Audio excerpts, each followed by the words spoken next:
오늘은 3월 17일 수요일입니다. 이제 다 함께 사도신경으로 신앙 고백하심으로 새벽 예배를 시작하겠습니다.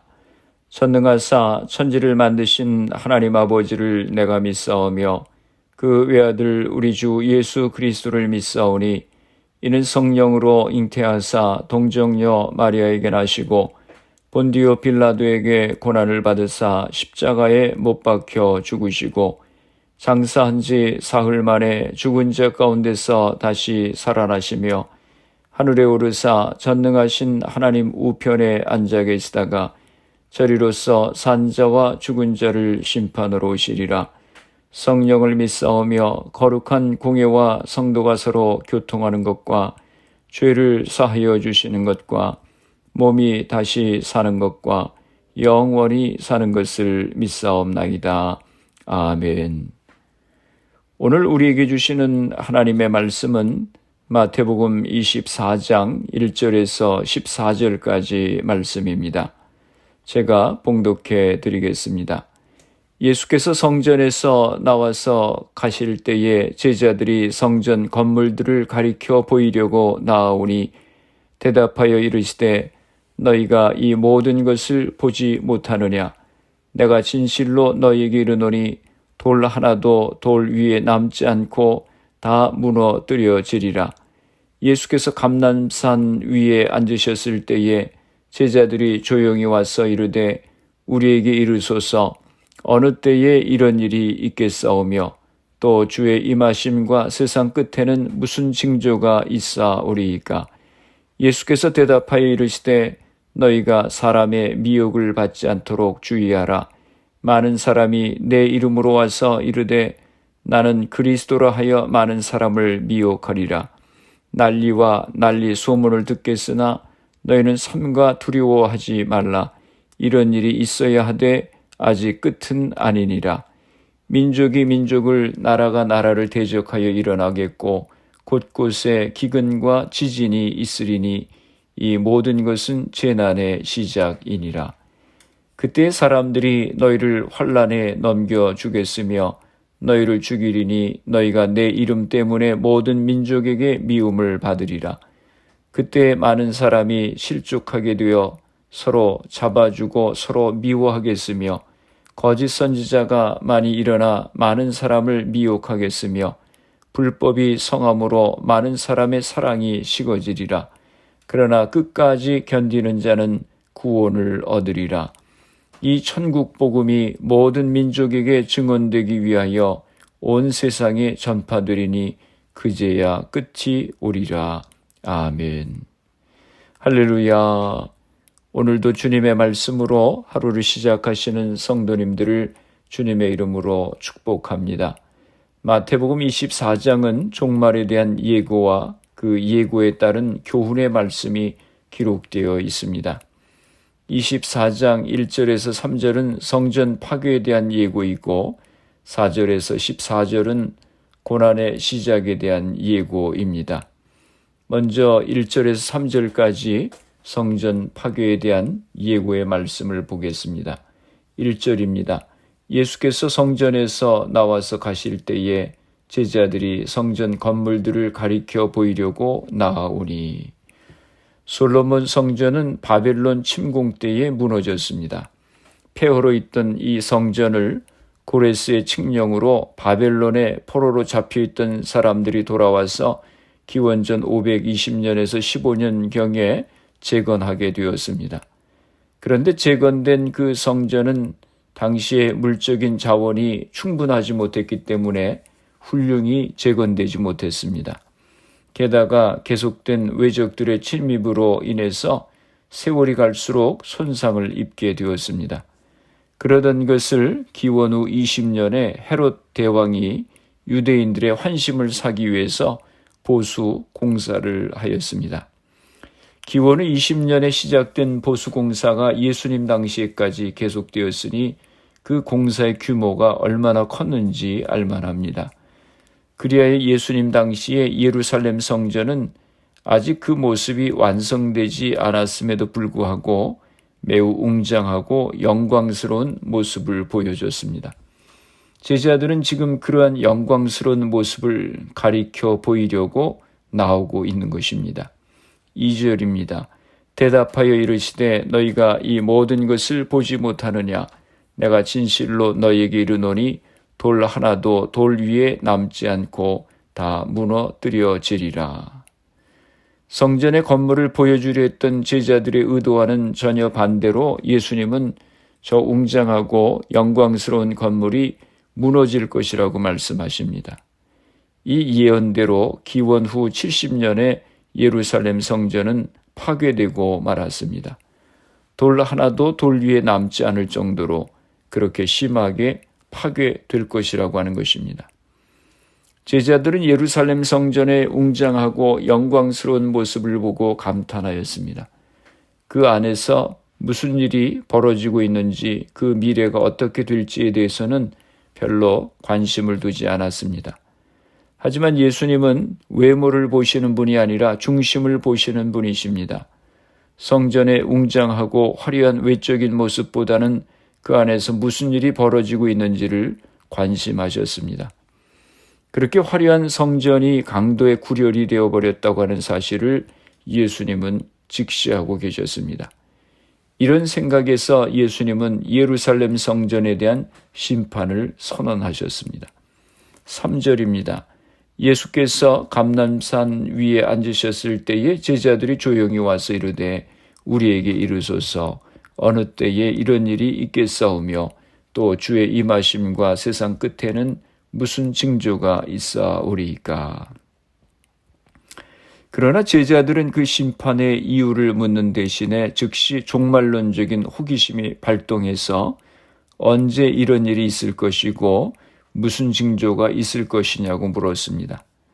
사실 중요한 문제는 언제의 문제가 아니었습니다. 왜가 더 중요한 문제였습니다.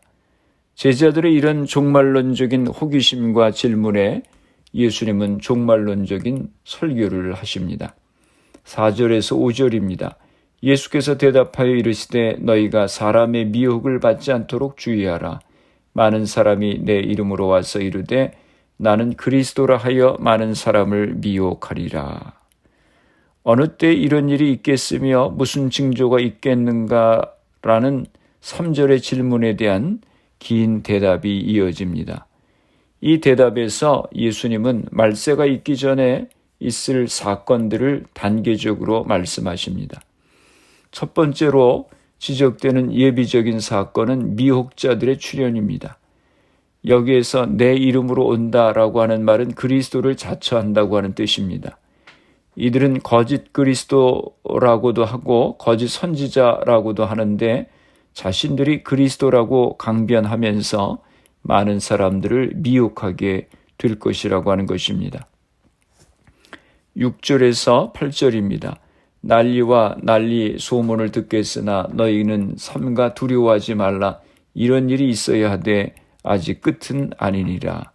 민족이 민족을 나라가 나라를 대적하여 일어나겠고 곳곳에 기근과 지진이 있으리니 이 모든 것은 재난의 시작이니라. 난리는 전쟁을 가리킵니다. 난리와 난리의 소문이라고 하는 표현은 직접적으로 전쟁을 겪기도 하겠고 간접적으로 전쟁에 대한 소문을 듣기도 할 것이라고 하는 뜻입니다. 전쟁과 전쟁의 소문 그리고 민족 간의 전쟁이 있을 것이라고 하는 것입니다. 또 기근과 지진이 있을 것이라고 하는 것입니다. 이런 흉흉한 소문들 가운데서 성도들이 취해야 될 태도는 두 가지입니다. 첫째는 소문에 들뜨지 말라고 하는 것입니다. 냉정함을 잃지 말고 정세를 똑바로 보라고 하는 것입니다. 둘째는 이런 일들이 단지 말세의 시작일 뿐임을 명심하고 정신을 차리라고 하는 것입니다. 9절입니다. 그때 사람들이 너희를 환난에 넘겨주겠으며 너희를 죽이리니 너희가 내 이름 때문에 모든 민족에게 미움을 받으리라. 예수 믿는 자들에게 대한 박해가 있을 것이라고 했습니다. 또 10절입니다. 그때 많은 사람이 실족하게 되어 서로 잡아주고 서로 미워하겠으며 온갖 재난이 발생하고 서로를 넘겨주는 혼란이 생기면 그 결과로서 많은 사람들이 올무에 걸리리라고 하는 것입니다. 사람들 사이에 사랑이 식어지고 분쟁과 갈등이 생길 것이라고 하는 것입니다. 11절입니다. 거짓 선지자가 많이 일어나 많은 사람을 미혹하겠으며, 거짓 선지자들이 많은 사람들을 미혹하게 될 것이라고 하는 것입니다. 오늘날에도 많은 이단들이 나타나서 성도들을 미혹합니다. 이단에 빠져 가정도 버리고 곁길로 가는 사람들이 의외로 많이 있습니다. 12절입니다. 불법이 성함으로 많은 사람의 사랑이 식어지리라. 불법은 단순한 악행을 말하는 것이 아니라 종말에 일어날 수 있는 악행을 가리키는 것입니다. 불법이 충만하기 때문에 사랑이 식어진다고 하는 것입니다. 혼란과 박해와 고난이 닥쳐오는 상황에서 하나님을 계속 사랑한다고 하는 것은 결코 쉽지 않은 일입니다. 그렇기 때문에 하나님에 대한 사랑이 식어집니다. 하나님에 대한 사랑이 식어지면 이웃에 대한 사랑도 식어지게 되어 있습니다. 두 사랑은 서로 연결되어 있기 때문입니다. 13절입니다. 그러나 끝까지 견디는 자는 구원을 얻으리라. 끝까지 견딘다고 하는 것은 끝까지 믿음을 잃어버리지 않는다고 하는 것을 뜻합니다. 평안할 때에는 믿음을 지키는 것이 쉽지만 내 이름을 위하여 모든 민족에게 미움을 받을 때에는 믿음을 지킨다고 하는 것이 쉽지 않습니다. 목숨이 다할 때까지 혹은 예수 그리스도께서 재림하실 때까지 믿음을 지켜야 합니다. 14절입니다. 이 천국 복음이 모든 민족에게 증언되기 위하여 온 세상에 전파되리니 그제야 끝이 오리라. 이것은 초대교회가 일반적으로 공유했던 선교 신학입니다. 종말이 오기 위해서는 이방인의 모든 수가 차고 이스라엘이 돌아와야 한다고 하는 것이 초대교회의 선교 신학이었습니다. 말세의 시간이 약간 늦추어질 것인데 그 이유는 모든 민족에게 복음이 전파되기 위해서입니다. 이 일을 위해서 성도들이 모든 민족에게로 나아가야 합니다. 이 말씀에 의하면 교회는 환난과 말세의 중간에 있습니다. 따라서 교회가 해야 될 일은 최선을 다해서 모든 민족들에게 복음을 전하는 일입니다. 말세, 즉 예수님의 재림이 늦어지고 있는 것은 더 많은 민족들에게 복음을 전하도록 하기 위해서입니다. 교회는 예수님의 초림과 재림 사이에 서 있는 중간기적 존재입니다. 이 중간기는 선교를 위해서 마련된 시기입니다. 이제 예수님께서 유대 땅에서 전파한 복음을 우리는 모든 민족들에게 전해야 합니다. 이것이 교회에게 남겨진 과제입니다. 말씀을 정리합니다. 예수님은 외모를 보지 않고 내면을 보신다고 했습니다. 예루살렘 성전이 웅장하고 아름다운 외형을 자랑했지만 그 안은 강도의 굴혈이었습니다. 거짓과 위선 그리고 하나님을 온전히 섬기고 예배하는 마음들이 없었을 때 하나님의 심판을 받게 되었습니다. 오늘 우리들의 모습이 어떠한지 돌아보고 신령과 진정으로 주님을 예배하며 섬기는 우리들이 되어야겠습니다. 마지막 때 전쟁이 나고 기근이 일어나고 박해가 있고 신앙을 저버리고 거짓 선지자들이 나타나는 일들이 있겠지만 끝까지 믿음을 지키는 자는 구원을 얻으리라고 하셨습니다. 어떤 어려운 상황 가운데도 주님만을 바라보고 믿음을 온전히 지키는 성도들로 살아가야 하겠습니다. 특별히 코로나의 어려운 상황 가운데서 우리의 믿음이 흔들리거나 나약해지지 않고 더욱 주님 앞에 바로 서는 우리가 되어야 하겠습니다. 기도하시겠습니다. 살아계신 아버지 하나님, 은혜와 사랑을 감사합니다. 예루살렘 성전이 겉으로는 화려하였지만 그 속에 하나님을 진심으로 섬기는 마음이 없고 위선과 거짓이 판을 치고 불신앙이 판을 쳤을 때 심판을 받을 수밖에 없었습니다. 저희들이 주님을 섬길 때 마음의 중심으로부터 주님을 섬길 수 있게 하여 주시옵소서. 마지막 때에 난리가 나고 기근이 발생하고 박해가 있고 배교하고 거짓 선지자들의 미혹이 크다고 하셨습니다. 그러나 끝까지 믿음을 지키는 자는 구원을 얻으리라고 하셨습니다. 어떤 상황에도 우리의 믿음을 굳게 지키게 하여 주시옵소서. 또 믿지 않는 영혼들에게 담대하게 복음을 전하는 저희들이 되게 하여 주시옵소서. 사순절을 지나고 있습니다. 우리의 허물과 죄로 인하여 주님이 고난당하시고 십자가의 죽으심을 기억하게 하시고 우리의 죄를 회개하며 주님의 제자의 삶을 살아갈 수 있는 저희가 되게 하여 주시옵소서. 우리의 가정들을 위해서 기도합니다. 사랑하는 자녀들을 축복하시고 우리에게 주신 사업과 직장을 복되게 하여 주시옵소서. 질병으로 인하여 어려움 가운데 있는 성도님들을 위하여 기도합니다. 주님, 이 시간 저들을 기억하여 주시고 저들을 치료하여 주시옵소서. 코로나 바이러스의 문제가 하루속히 해결되어서 모두가 정상적인 생활을 할 수 있도록 은혜를 허락하여 주시옵소서. 오늘 하루도 주님과 동행하는 복된 하루가 되게 하여 주시옵소서. 예수님의 이름으로 기도드리옵나이다. 아멘. 주기도문 하심으로 새벽 기도회를 마치겠습니다. 하늘에 계신 우리 아버지여, 이름이 거룩히 여김을 받으시오며 나라가 임하시오며 뜻이 하늘에서 이루어진 것 같이 땅에서도 이루어지이다.